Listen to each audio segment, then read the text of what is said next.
ஆனா நீயும் என்ன பாக்ஸ் கலரி எல்லாமே நீ பேசிட்டு தான் இருக்க. ஆனா அந்த சைட்ல இருந்து எனக்கு ஒரு ரெஸ்பான்ஸ் கூட வந்த மாதிரி தெரியலண்ணா.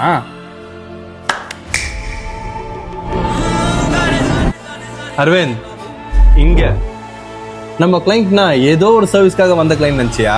எல்லாம் நம்ம பேசின மெசேஜுக்காக வந்த கிளைண்ட் அரவிந்த். அந்த மாதிரி அலட்சியமா நினைச்சுக்காத. ஏன் அரவிந்த், என் கிளைண்ட் அவ்வளோ அலட்சியமா போயிட்டாங்களா உனக்கு?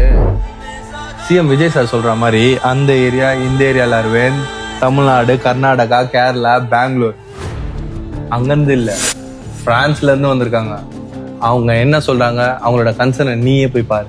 ஸோ உங்க சைட்ல இருந்து வியூவர்ஸ்க்கு ஒரு மெசேஜ் கொடுக்கணும், லைக் ஹென்னா பத்தியோ Yeah. இல்ல அதுக்கப்புறம் ஆயிலிங் பத்தியோனா Yeah.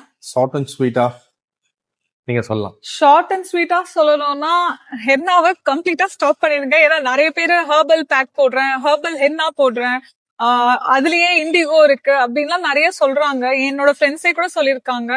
பட் இது சில பேருக்கு வந்து எதுக்கு இதெல்லாம் அப்படின்ற மாதிரி இருக்கும். பட் ஒரே ஷார்ட்டா சொல்லணும்னா ஹென்னா சுத்தமா செட் ஆகாது. சோ ஹென்னா வேண்டாம். அது ஹெர்பலா இருந்தாலும் சரி, எதா இருந்தாலும் சரி. பரவாயில்ல மேம். Yeah. நம்ம மெசேஜும் சில பேர் கேக்குறாங்க, நம்ம கண்டிப்பா. வீடியோஸும் சில பேர் கண்டிப்பா. பார்த்து நிறைய பேர் இந்த ஃபீட்பேக் கண்டிப்பா. கொடுக்குறாங்க. ஆமா. அது வரைக்கும் ஐ அம் சோ ஹாப்பியா. Thank you. Nice ma'am, nice. Yeah. Okay, start பண்ணலாம். ஓகே,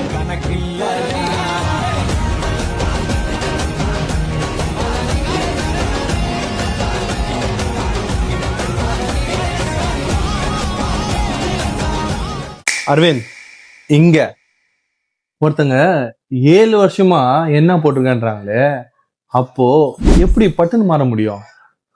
நம்ம மெசேஜ் அவ்வளவு ரீச் ஆயிருக்கு அரவிந்த். கொஞ்சம் இல்ல, நிறையவே ரீச் ஆயிருக்கு. எல்லாரையும் அவ்வளவு சீக்கிரமா மாத்திர முடியாது.